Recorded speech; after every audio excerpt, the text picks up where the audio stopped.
ગુજરાત સમાચાર મોસમ તારીખ 15/6/2025। ભારતમાં ચોમાસું આપણે ગુજરાત તરફ આગળ વધતા રાજસ્થાન, ગુજરાત, મહારાષ્ટ્ર, મધ્યપ્રદેશ આ ભાગોમાં ભારે માત્રામાં વાદળછાયું વાતાવરણ સર્જાતા આપણે ગુજરાતમાં ભાગોમાં પણ ધોધમાર વરસાદ થવાનો શક્યતા છે।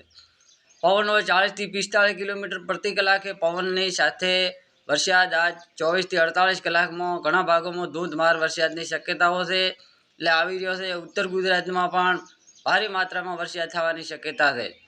બનાસકાંઠામાં પણ રાતે વરસાદ થયો છે। 2 ઇંચ સુધીની મેં આગાહી આલી એ પ્રમાણે વરસાદ અમુક જગ્યાએ થઈ ગયો। હવે છૂટો છવાયો વરસાદની શક્યતા નથી, પણ ભારે માત્રામાં વરસાદમાં ગુજરાતમાં કોઈ પણ જિલ્લો બાકી રહે એવું લાગતું નથી। આજ વરસાદ થઈ જશે ઘણા ભાગોમાં। એટલે આ વરસાદી સિસ્ટમ મહારાષ્ટ્રના ભાગો ઉપર એક વાવાઝોડા જેવી સિસ્ટમ થઈ રહી છે। આ સિસ્ટમ દક્ષિણ ગુજરાતમાં આજ 24 કલાકમાં ત્રાટકશે।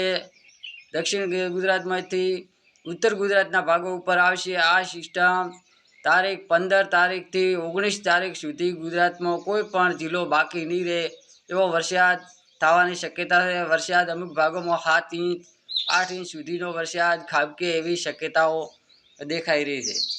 આ સિસ્ટમ આ ચોમાસાની સિસ્ટમ છે, એટલે વરસાદ અમુક ભાગોમાં જબરજસ્ત વરસાદ થવાની શક્યતાઓ દેખાઈ રહી છે।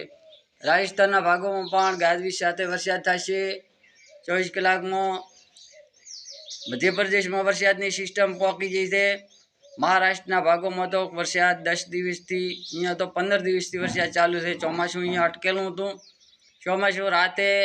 ચોમાસું આગળ વધતા આપણે ગુજરાતમાં ઉત્તર ગુજરાતના ભાગો ઉપર પાર કરી રહ્યું છે। એટલે આવનારા કલાકોમાં ગુજરાતના ઘણા ભાગોમાં વરસાદ ધોધમાર વરસાદ પડશે।